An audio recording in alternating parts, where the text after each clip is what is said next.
네, 나는 학교폭력 방어자입니다. 2차 시 초등용 프로그램 소개입니다.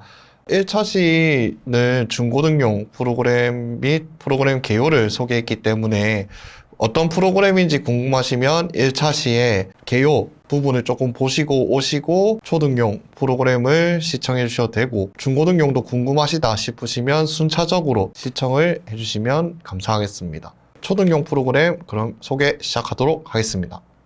초등용 프로그램도 중고등용 프로그램처럼 왜 방어자인가 설명이 필요합니다.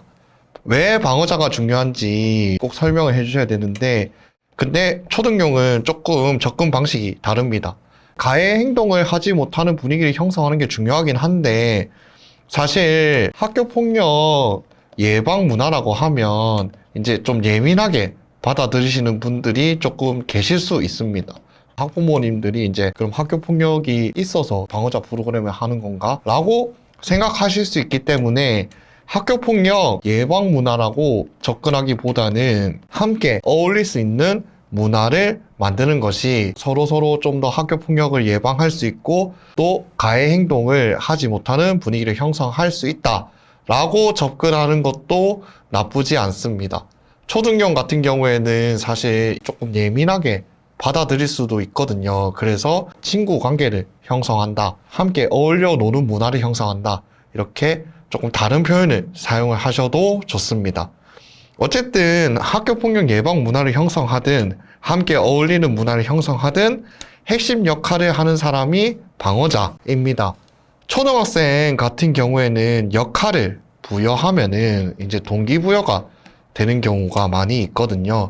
그래서 뭐 학급 사정에 따라서 전체 방어자 임명장을 준다든지 아니면은 뭐 학급 예산을 활용해서 뭐 배지 같은 거를 만든다든지 해서 조금 내가 방어자로서 이제 역할을 하겠다라고 임명식을 하는 것도 나쁘진 않는데 과도한 역할을 부여해서 부담감을 주는 것은 조금 지양해 주셨으면 합니다. 그래서 학급 사정에 따라서 그렇게 진행해 주셔도 되고, 근데 너무 학교폭력 예방 문화에 초점을 맞추지 마시고 그냥 다 같이 어울려 놀자, 뭐 친구 관계를 다 같이 만들어 보자 라는 방향으로 접근하는 것이 좀 더 방어자를 자연스럽게 소개할 수 있는 방법이라고 제가 말씀드리겠습니다. 그 다음에 이제 똑같습니다. 뭐 중고등용이랑 똑같긴 한데 학교폭력 방어자입니다의 교육 목표는 학교폭력 정의, 유형에 대해서 알아보고 심각성에 대해 이해를 합니다. 이제 기존에 학교폭력 정의 및 유형에 대한 교육을 실시를 했으면 그냥 복습한다는 개념으로 진행을 해주셔도 되고 아니면은 뭐 퀴즈를 해주셔도 됩니다. 뭐 다음은 어떤 학교폭력 유형일까요? 뭐 이렇게 해서 퀴즈를 내주셔도 되고 아니면은 저희가 웹교재에 다 통계치를 적어 놓거든요. 그 통계치를 가려놓고 뭐 대략적으로 몇 프로일까요? 이렇게 해가지고 업다운 게임 해주셔도 좋습니다. 근데 이제 기존에 학교폭력 정의 및 유형에 대한 교육을 실시하지 않으셨다면 조금 이 자료를 활용해서 교육을 하는 것도 나쁘지 않습니다. 그거는 학급 사정에 따라서 진행을 해주시면 되겠습니다. 그리고 학교폭력 현장에서 방어자의 역할에 대해 학습을 하고 구체적인 행동 방안을 수립합니다. 위드 5 단계 학습을 하는 거죠. 그리고 워크시트를 통해서 구체적인 행동 방안을 수립해보고 초등학생한테는 이게 조금 어려운 개념일 수 있는데 하다 보면 아이들이 잘하는 모습을 또 제가 보았기 때문에 같이 수립해보고 조별 활동을 통해서 서로 어떤 계획을 수립했는지 공유하다 보면 이제 서로 이제 도움이 되기도 하거든요. 그래서 너무 어렵다 생각하지 마시고 차근차근 접근을 해주시면 되겠습니다. 다음에 이제 프로그램 목표에 대해서 설명을 하고 학교폭력 예방함에 있어서 방어자의 역할이 가장 중요함을 인식시켜주는 게 도입 부분입니다. 이 도입 부분에서 왜 방어자의 역할이 중요한가? 사실 초등용은 내용이 단축되다 보니까 이 부분이 조금 약할 수 있는데 방어자의 역할이 설명을 하다 보면 아, 내가 그냥 친구로서 잘 지내는 게 방어자네요 라고 생각을 할 수 있는 게 초등용의 핵심입니다. 그 내용은 추후에 말씀드리겠습니다. 그리고 학교폭력 정의 및 실태에 대해서 설명을 합니다. 실태 설명할 때 기본적으로 학교폭력 실태조사 통계를 활용을 하거든요. 근데 이제 이게 통계 결과가 조금 다르게 나오다 보니까 이제 언제 딱 업로드 합니다 라고 특정할 수는 없지만 매년 업데이트는 하고 있습니다. 그래서 최신화된 통계로 학교폭력 통계를 활용할 수가 있고, 그리고 어떤 폭력 유형이 심한지 그것도 저희가 웹교재에 탑재를 했기 때문에 그것을 활용해서 학교폭력 예방 교육을 실시를 하면 되겠습니다. 업데이트가 되면 항상 업데이트 했다고 공지를 하기 때문에 그 최신 자료를 활용을 하면 되겠습니다.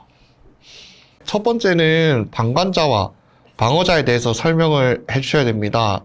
학교폭력 절반 이상이 학교에서 발생을 하고 있고, 또 목격을 할 때 어떻게 하는지를 묻고 실태를 설명합니다. 이 모든 통계치는 다 웹교재에 게시되어 있습니다. 그리고 2024년 기준으로는 약 70%가 학교폭력이 학교에서 발생을 하고 있습니다. 학교폭력이 발생할 때 나타나는 주변인 유형에 대해서 설명합니다. 주변인 유형은 총 4가지인데 조력자, 강화자, 방관자, 방어자 이렇게 4개의 유형이 있습니다. 요 앞에 3개는 해로운 유형이고 방어자는 이로운 주변인입니다. 그래서 조력자, 강화자, 방관자가 왜 해로운 주변인인지 설명하고 각각의 개념을 설명합니다. 조력자, 강화자, 방관자는 아까 해로운 주변인이라고 했습니다. 요 3명은 해로운 주변인. 그리고 방어자가 이로운 주변인입니다. 조력자는 가해자보다는 덜 주도적이지만 학교폭력의 현장에서 가해자를 도와 가해 행위를 도와주는 사람입니다. 대표적으로 망보는 사람, 그 다음에 좀 주변 아이들에게 분위기를 파악하는 사람, 이렇게 있습니다. 그리고 강화자는 직접 하진 않지만 구경꾼을 모아오거나 가해 학생을 자극하여 학교폭력 가해 상황을 더 강화하는 사람입니다. 이제 바람잡이가 있겠죠. 바람잡이. 그 다음에 이제 가해 학생이 피해 학생을 때리면은 환호 지르는 아이들, 이런 아이들이 강화자입니다. 대부분의 아이들이 이제 방관자로 남아 있습니다. 이게 웹교재를 보시게 되면 약 40에서 50% 아이들이 방관자로 있습니다. 학교폭력 상황에서 모르는 척하며 아무것도 하지 않고 침묵하는 사람, 나만 아니면 돼가 강한 방관자 아이들입니다. 이 대부분의 아이들은 방관자로 있고 조력자랑 강화자는 생각보다 비율이 낮습니다.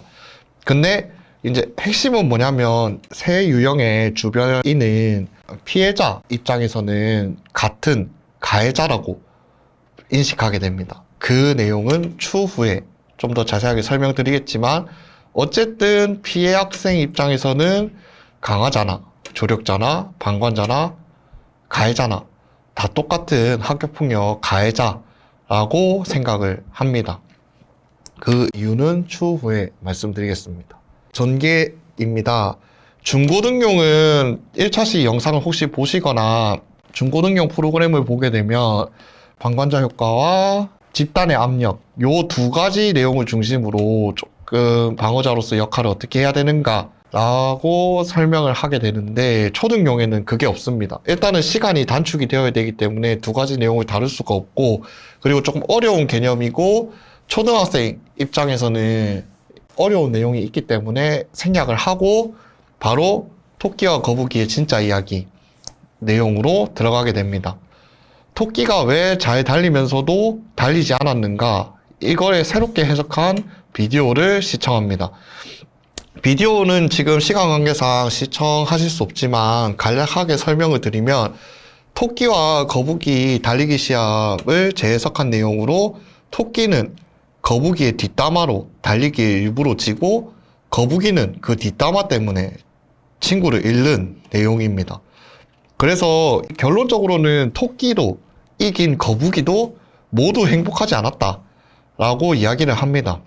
그리고 영상을 시청한 후에 토끼가 행복한 결말을 만들어 보자고 이야기합니다. 이게 워크시트 1번입니다. 그래서 토끼가 잠을 자지 않고 경주에 최선을 다했다 라는 결말을 얻기 위한 과정을 변경을 해보는 겁니다.